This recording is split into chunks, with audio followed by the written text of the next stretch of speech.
পাহাড়ের জনগণ শান্তি চায়, পাহাড়ের জনগণ বিশৃঙ্খলা চায় না, পাহাড়ের জনগণ স্বাধীন জুম্মল্যান্ড চায় না। এগুলি বানানো হয়েছে সেই সমস্ত স্বার্থন্বেষী মহলের দ্বারা। অতি সাম্প্রতিককালে রর অত্যন্ত সৈন্যদৃষ্টি কিভাবে এই যে নতুন যে সরকার গঠিত হয়েছে তাকে কি করে অস্থিতিশীল করা যায়। এবং খুনি হাসিনা উনি ভারতে বসে আছেন, উনি বক্তব্য দিয়েছেন আমি যে কোনো সময় ভিতরে আসতে পারি। ঠিক এই সময়কালীন সময়ে একটা অশ্বিনী সংকেত, একটা ক্ষুদ্র ঘটনাকে করে পার্বত্য চট্টগ্রামে পাহাড়ি বাঙালি একটা বিদ্বেষের একটা বিষোদগার শুরু দেওয়া হলো। অত্যন্ত দুঃখজনক ঘটনা।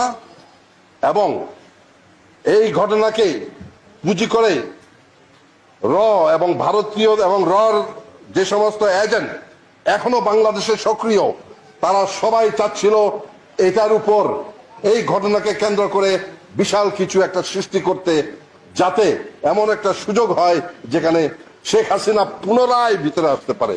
আপনারা সবাই জানেন আমরা দেশের মুক্তিযোদ্ধা, আমরা সুনাগরিক, এবং সুনাগরিক হিসেবে আমরা দেশের যে বর্তমান পরিস্থিতি এবং যে ঘটনাবলী একটার পর একটা হয়ে যাচ্ছে সে সম্পর্কে আমরা সকলেই ওয়াকিবহাল। এই প্রসঙ্গে যেহেতু আমি একজন বীর মুক্তিযোদ্ধা, পার্বত্য চট্টগ্রামের যখন চাকমা রাজা ত্রিদিব রায় পাকিস্তানের বশ্যতা স্বীকার করে পাকিস্তানের সাথে সমগ্র উপজাতিদেরকে নিয়ে তার একাত্মতা ঘোষণা করেছিলেন, তখন আমরা কয়েক শত যুবক তার বিরুদ্ধাচরণ করে আমি যে এপ্রিলের মাঝামাঝি সময় ঘর ছেড়েছি, আমি ঘরে ফেরত এসেছি 17 ডিসেম্বর 1971 সালে রাঙ্গামাটিতে বাংলাদেশের স্বাধীনতার পতাকা উত্তোলন করে। যাই হোক, এখানে বীরত্বের কথা বলতে চাই না, এখন বলতে চাই দেশের কথা, জনগণের কথা। অতি সাম্প্রতিককালে রর অত্যন্ত সৈন্যদৃষ্টি কিভাবে এই যে নতুন যে সরকার গঠিত হয়েছে তাকে কি করে অস্থিতিশীল করা যায়। এবং খুনি হাসিনা উনি ভারতে বসে আছেন, উনি বক্তব্য দিয়েছেন আমি যে কোনো সময় ভিতরে আসতে পারি। ঠিক এই সময়কালীন সময়ে একটা অশ্বিনী সংকেত, একটা ক্ষুদ্র ঘটনাকে করে পার্বত্য চট্টগ্রামে পাহাড়ি বাঙালি একটা বিদ্বেষের একটা বিষোদগার শুরু দেওয়া হলো। অত্যন্ত দুঃখজনক ঘটনা। এবং এই ঘটনাকে পুঁজি করে এবং ভারতীয় এবং রর যে সমস্ত এজেন্ট এখনো বাংলাদেশে সক্রিয়, তারা সবাই চাচ্ছিল এটার উপর এই ঘটনাকে কেন্দ্র করে বিশাল কিছু একটা সৃষ্টি করতে, যাতে এমন একটা সুযোগ হয় যেখানে শেখ হাসিনা পুনরায় ভিতরে আসতে পারে। যাই হোক, এটি বন্ধ করা হয়েছে, কারণ পাহাড়ের জনগণ শান্তি চায়, পাহাড়ের জনগণ বিশৃঙ্খলা চায় না, পাহাড়ের জনগণ স্বাধীন জুম্মল্যান্ড চায় না। এগুলি বানানো হয়েছে সেই সমস্ত স্বার্থন্বেষী মহলের দ্বারা। একজন পাহাড়ি কি করে খাবে সেই চিন্তায় তার দিন বাঁচে না, সে কি জুম্মল্যান্ডের কথা চিন্তা করবে।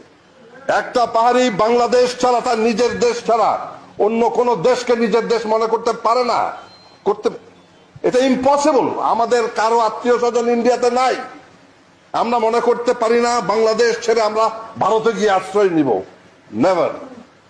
সুতরাং প্রত্যেকটা উপজাতি, এখানে 14টা উপজাতি আছে, 14টা উপজাতি প্রত্যেকেই দেশপ্রেমিক, দেশকে ভালোবাসে। আরো বলি,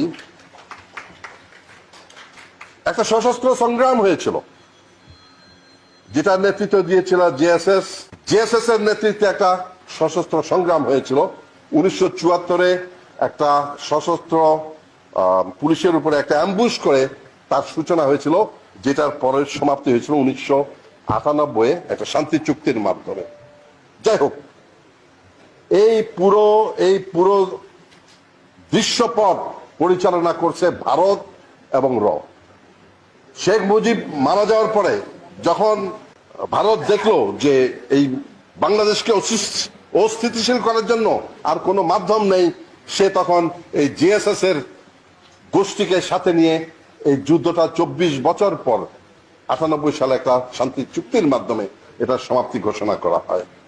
যাই হোক, চুক্তির বাস্তবায়ন নিয়ে আমি কিছু বলবো না, এটা বাস্তবায়ন হওয়া উচিত ছিল যেহেতু একটা চুক্তি হয়েছে, এবং যেহেতু চুক্তিটা বাস্তবায়ন হয় নাই, এখন এটা কিভাবে বাস্তবায়ন করা যায় সেটার একটা প্র্যাগম্যাটিক দরকার হলে আরেকবার একটা গণতান্ত্রিক সরকার আসলে আবার উপজাতীয় নেতৃবৃন্দের সাথে বসে একটা সহজ একটা সমাধান এই দেশের জন্য, এই জাতির জন্য খুঁজে বের করতে হবে, বের করা উচিত।